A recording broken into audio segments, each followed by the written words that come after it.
ओम तत्पुरुषाय विद्महे महादेवाय धीमहि तन्नो रुद्र प्रचोदयात्।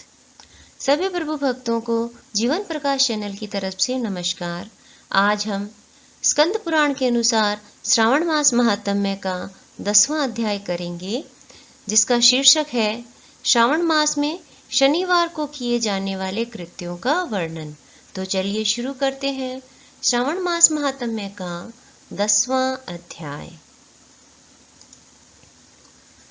ईश्वर बोले, हे सनत कुमार, अब मैं आपसे शनिवार व्रत की विधि का वर्णन करूंगा, जिसका अनुष्ठान करने से मंदत्व नहीं होता है।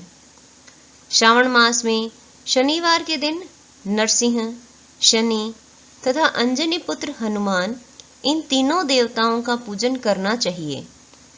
दीवार पर अथवा स्तंभ पर नरसिंह की सुंदर प्रतिमा बनाकर हल्दी युक्त चंदन से और नीले, लाल तथा पीले सुंदर पुष्पों से लक्ष्मी सहित जगतपति नरसिंह का भली भांति पूजन करके उन्हें खीचड़ी का नैवेद्य तथा कुंजर नामक शाक का भोग अर्पण करना चाहिए।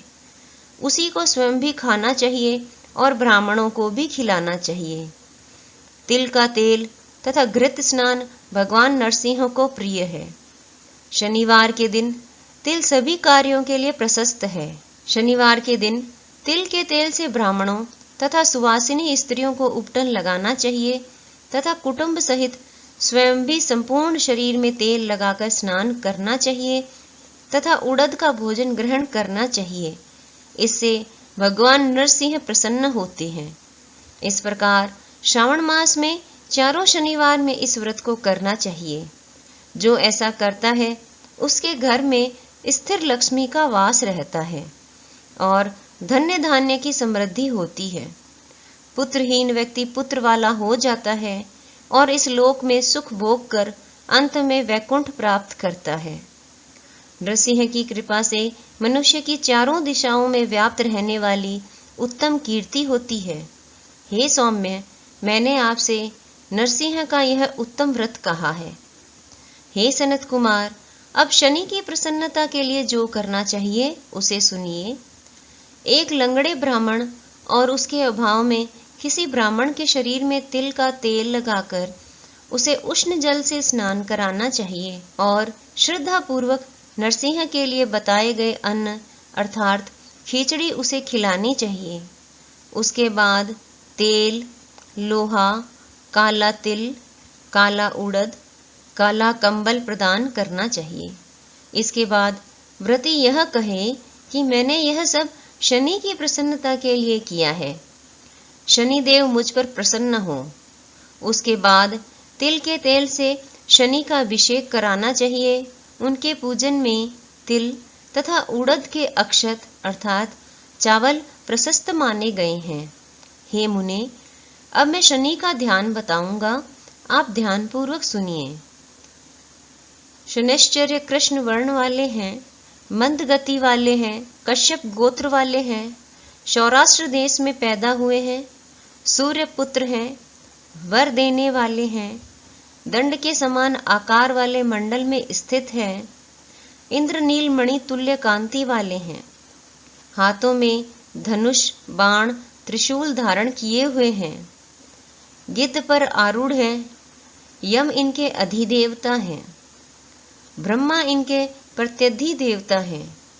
ये कस्तूरी, अगुरु का गंध तथा गुग्गल का धूप ग्रहण करते हैं। इन्हें खिचड़ी प्रिय है। इस प्रकार ध्यान की विधि कही गई है। इनके पूजन के लिए लोहमयी सुंदर प्रतिमा बनानी चाहिए। हे द्विज श्रेष्ठ, इनके निमित्त की गई पूजा में कृष्ण अर्थात काली वस्तु का दान करना चाहिए। ब्राह्मण को काले रंग के 2 वस्त्र देने चाहिए और काले बछड़े सहित काली गौ प्रदान करनी चाहिए। विधि पूर्वक पूजा करके इस प्रकार प्रार्थना तथा स्तुति करनी चाहिए। आराधना से संतुष्ट होकर जिन्होंने नष्ट राज्य वाले राजा नील को उनका महान राज्य पुनः प्रदान करा दिया, वे शनिदेव मुझ पर प्रसन्न हो। नील अंजन के समान वर्ण वाले मंद गति से चलने वाले और छाया देवी तथा सूर्य से उत्पन्न होने वाले उन शनैश्चर को मैं नमस्कार करता हूँ। मंडल के कोण में स्थित आपको नमस्कार है। पिंगल नाम वाले आप शनि को नमस्कार है। हे देवेश, मुझ दीन तथा शरणागत पर कृपा कीजिए। इस प्रकार स्तुति के द्वारा प्रार्थना करके बार बार प्रणाम करना चाहिए।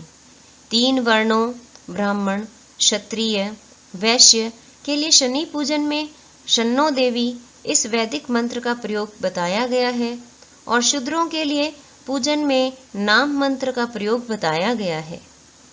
जो व्यक्ति दत्तचित होकर इस विधि से शनि देव का पूजन करेगा उसे स्वप्न में भी शनि का भय नहीं होगा।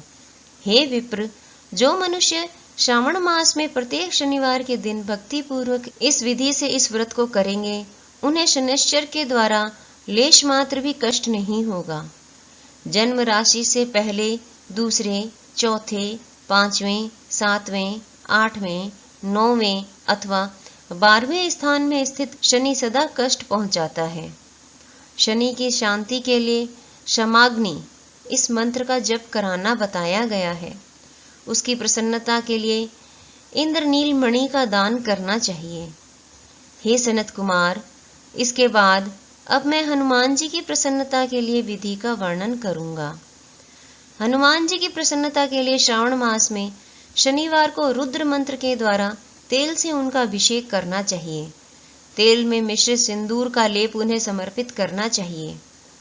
जपा कुसुम की मालाओं से, आग धतूर की मालाओं से, मंदार पुष्प की मालाओं से, बटक बड़ का पेड़ के नवेद से तथा अन्य उपचारों से भी यथाविधि अपने सामर्थ्य के अनुसार श्रद्धा भक्ति से युक्त होकर अंजनी पुत्र हनुमान जी की पूजा करनी चाहिए। उसके बाद बुद्धिमान को चाहिए कि हनुमान जी की प्रसन्नता के लिए उनके 12 नामों का जप करे। हनुमान, अंजनी सुनु, वायुपुत्र, महाबल, रामेष्ठ, फाल्गुन सखा, पिंगाक्ष, अमित विक्रम, उदधिक्रमण, सीता शोक विनाशक, लक्ष्मण प्राणदाता और 10 ग्रीव दर्पहा, ये हनुमान जी के 12 नाम हैं। जो मनुष्य प्रातःकाल उठकर इन 12 नामों को पढ़ता है उसका अमंगल नहीं होता और उसे सभी संपदा सुलभ प्राप्त हो जाती है। इस प्रकार श्रावण मास में शनिवार के दिन वायुपुत्र हनुमान जी की आराधना करके मनुष्य वज्र तुल्य शरीर वाला, निरोग तथा बलवान हो जाता है। अंजनी पुत्र की कृपा से वह कार्य करने में वेगवान तथा बुद्धि वैभव से युक्त हो जाता है। उसके बाद शत्रु नष्ट हो जाते हैं, मित्रों की वृद्धि होती है, वह वीरशाली तथा कीर्तिमान हो जाता है। यदि साधक हनुमान जी के मंदिर हनुमत कवच का पाठ करे तो वह अणिमा आदि 8 सिद्धियों का स्वामित्व प्राप्त कर लेता है और यक्ष, राक्षस तथा वेताल उसे देखते ही कंपित तथा भयभीत होकर वेग पूर्वक 10 दिशाओं में भाग जाते हैं। हे सत्तम, शनिवार के दिन पीपल के वृक्ष का आलिंगन तथा पूजन करना चाहिए। शनिवार को छोड़कर अन्य किसी दिन पीपल के वृक्ष का स्पर्श नहीं करना चाहिए। शनिवार के दिन उसका आलिंगन सभी संपदाओं को प्राप्त कराने वाला होता है। प्रत्येक मास में 7 वारों में पीपल का पूजन फलदायक है, किंतु श्रावण में यह पूजन अधिक फलप्रद है।